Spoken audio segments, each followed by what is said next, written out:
What's going on, friends and family? My name is Skylent, and today we're going to be talking about the top 10 best free-to-play co-op games you can play right now. These titles are, of course, completely free. You can jump into them with a friend or two and have a blast. That's why I love free-to-play games, because it's so easy to play with friends, and these games are designed specifically with playing with friends. Oh boy! Co-op, yeah, exactly. Now, the ranking and overall the list is my personal opinion, so if there's a game that you want to give a shout out to, something niche, something weird, something small, or just something that maybe I just completely missed, absolutely throw it out there in the comments below. I would love it. And if you had fun with the list, remember to give it a like. Thanks, that would be awesome. All right, let's go. Top 10 free co-op games. Alright guys, let's start the list by talking about Orcs Must Die Unchained. Now, I only played the PvP version of this game, and apparently that is no more. I guess the community said, no, we kind of want what Orcs Must Die 2 had, a little bit of co-op. I think that's really where the franchise should be heading. And so, yeah, I guess the developers were like, okay, we'll listen to the community. Let's do a co-op free-to-play game, which is pretty rare, actually. This list houses really, I think, the only co-op games, truly. If I missed some, please let me know in the comments below. But still, Orcs Must Die Unchained is newer. It's sitting at mixed reviews right now, probably because of the transition from PvP to co-op. But overall, when I played even the PvP version, I thought it had some really cool ideas, some interesting traps, and overall the game feel was very interesting. I love the design of the game. It's very cartoon, very comical. I think it's a cool game to just jump in, and there's lots of different characters to play as and utilize, and so different team compositions can play differently, and you can have different traps and things like that. And all in all, man, I'm pretty excited about this game. Let me know your thoughts below as well. Next, we have a twofer, guys. I have a game called Cry of Fear, and I also have a game called No More Room in Hell. So these are two different games, though they might look a little bit similar, because they're actually inspired kind of like from the same kind of genre as well as the actual mod. They are from mods of Half-Life 2, I believe. So Cry of Fear is a modded game that turned into a full game. No More Room in Hell, same thing. And they also appeal to the same type of gamer, and they have the same type of mechanics, kind of, where ammo, super limited. They're horror games. They're very dark. They're very gritty. They're kind of a little bit glitchy, too. But like basically you need to aim your shots. The games are really more crawly, more actually slow paced. You have to go scavenge for materials, and you have to really take care not to waste bullets and stuff like that. It's very tactical, it's very slow paced, but it has that creeping horror type of feel. Now, No More Room in Hell is more kind of swarmy and more like zombies, where Cry of Fear is a little bit more, there's freaking giant monsters that'll kill you in one hit, so there may be less monsters, and it's more paranormal, more ghosty and stuff like that. So depending on what you're going for, these games are both mechanically similar. Maybe you should just try them both, yeah? And let's talk about another twofer here. We have Dragon Nest and Vindictus. Now, unlike our last entry, these games actually are aesthetically very different. And their mechanics vary just slightly, but they're basically sister games. I mean, they literally are sister games, sorry. Dragon Nest and Vindictus, both published and designed very similarly here and developed by the same company. Dragon Nest is more of a cartoon and comical type of aesthetic, as you can clearly see, and it's more about air juggling, and the combos, I would say, are overall a little bit bigger. Where Vindictus, it's like a little bit more down to earth, if I dare say that, but it's still ridiculous. It's a lot more bloody, almost I would say horror. In fact, I added it into my top 10 horror free-to-play games, because I think that overall with its animations, its bosses, and the aesthetic, it is actually kind of horrific. So yeah, they're both action RPGs. They're both amazing dungeon crawlers that have a tremendous amount of content. Some people will call these MMOs because they are massive games. So if you want a co-op experience that will last a lifetime, okay, just a really long time, these two games, these two sister titles, are definitely the action RPGs to try out. And next on the list, we have a game called Alien Swarm. So Alien Swarm is pretty self-explanatory, top-down, waves or swarms of aliens come and try to kill your faces. I actually want to mention, though, that this game is an open source SDK, so you can actually mod and stuff to, this is pretty interesting, because it was a bunch of modders that were hired to Valve to create this game, which then allowed this game to become moddable. So really, there shouldn't be a proper end to the content. You could always make more if you want to. And I know for me personally, when I was a kid, whenever I had map maker tools and stuff like that from Halo Forge or Far Cry or whatever, man, I would always love making maps and having my friends play with me and do that, have a cooperative or competitive experience, but still. So this is going to appeal to that kind of player, but also if you just want to jump in and have a really fun light time, Alien Swarm, man, it's just super self-explanatory. Jump in, get swarmed, have a good time. Next, we have a game called Warframe. Now, this is going to be somewhere kind of similar in the vein of like Dragon Nest. It's really, really long content, okay? So it's massive content. There's a lot of dungeons, procedurally generated. There's lots of content to be had, lots of different frames, which are the characters that you can play as to unlock and utilize. And so this game, normally I try to stay away from MMOs because it is very hard to cooperate with MMOs. And I feel like that's a whole nother list, whole nother genre of game, like, party systems. But Warframe is a really tight dungeon diver, as in there's only 4 players at any one time, and it really feels good as co-op. There's like so much to do in this game, I really can't express that enough. But Warframe is really just kind of known for the same reasons that Dragon Nest and Vindictus are. It's just swarms of enemies, hordes of enemies, really, and you're just, you're a space ninja slicing through them. It is a lot of fun. But what makes this also kind of higher on the list is the fact that you have kind of like a max cap for different frames. So if somebody's new is coming to the game, then you could just pick up a new frame and then, join in with them, because part of the process of Warframe is kind of re-leveling new frames, new weapons over and over and over again. So you're constantly playing with new players, and so it's easy to actually, more easy, I would say, than versus Dragon Nest and Vindictus, to actually play with new players, because it's like incentivized in the game. Anyways, yeah, Space Ninjas, dude. Pretty much it, right?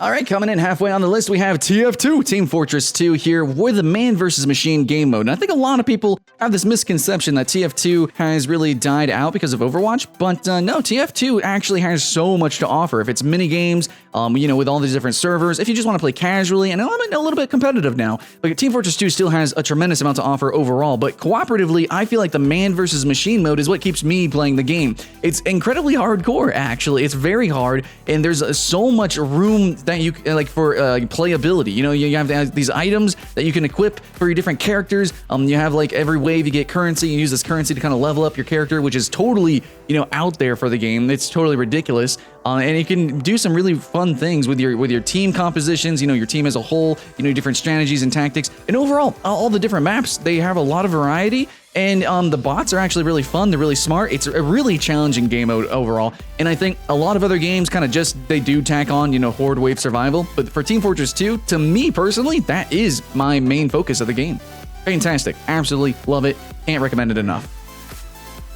And next we have another Valve game, Dota 2. So Dota 2, I mean, it's a great game. I would put it higher. I normally put it on number 1 on the list because I love its monetization scheme, its gameplay overall. It's just super high quality. And really, I like to hit home the fact that it has custom games. It's got a custom game finder as well and matchmaker, which is great. And a lot of those custom games are actual like full-on cooperative campaigns, or they're like wave horde survival. And there's a plethora of them being created every single day. And they are really fun and really good quality. You think, oh, once you play one horde survival, you played them all. But when you have such creative tools and such freedom like you do in Dota 2 with your characters as a player and also as a creator, as somebody who can make all these weird rules around all those weird abilities and stuff, and all those monsters and creeps, and it gets crazy, it gets ridiculous. And yes, it is different every single time, even if you're playing the same little mini game. So yes, Dota 2, I know it's a competitive game, but I'm also going to rank it as one of the best free-to-play cooperative games.